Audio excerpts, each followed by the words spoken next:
Okay, let's look at a really good example of how you are supposed to organize the paper, especially the introduction of your research paper.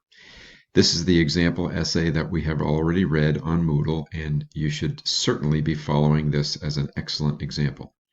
In the introduction, which is the first paragraph of the essay, you must have three parts: a warm-up, a thesis, and a forecast.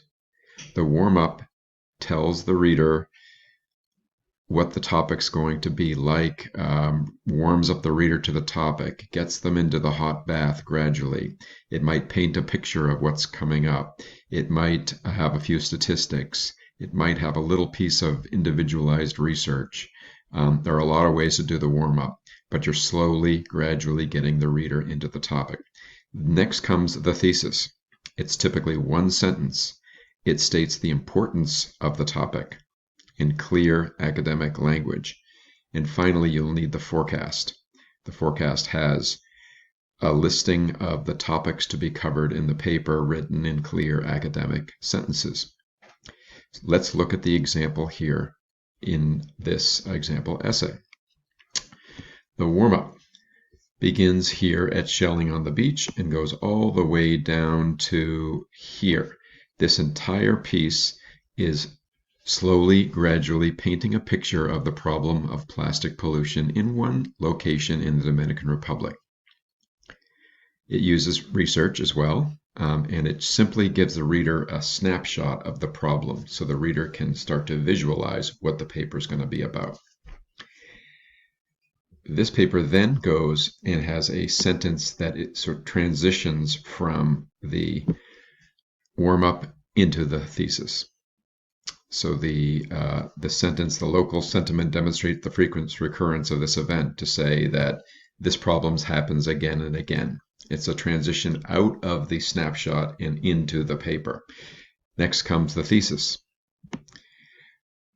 Plastic waste is a significant problem that is rapidly expanding all over the world.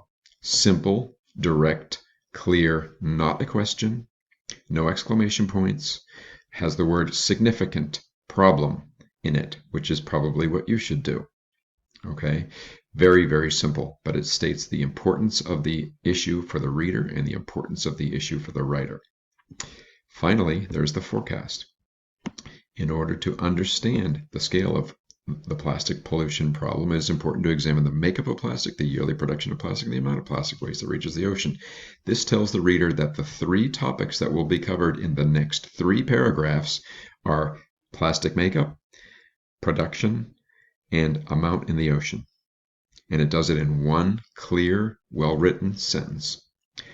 Those are the three aspects you need to have in an introduction: a warm-up,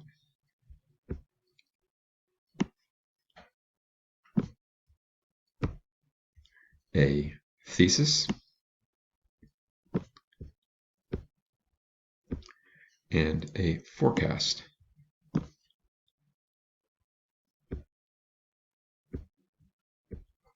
If you do all those, it's very likely your paper will be well organized and your reader will be able to follow your thoughts, and you also will get a good grade on the organization of the paper, at least the first and most important part, the introduction.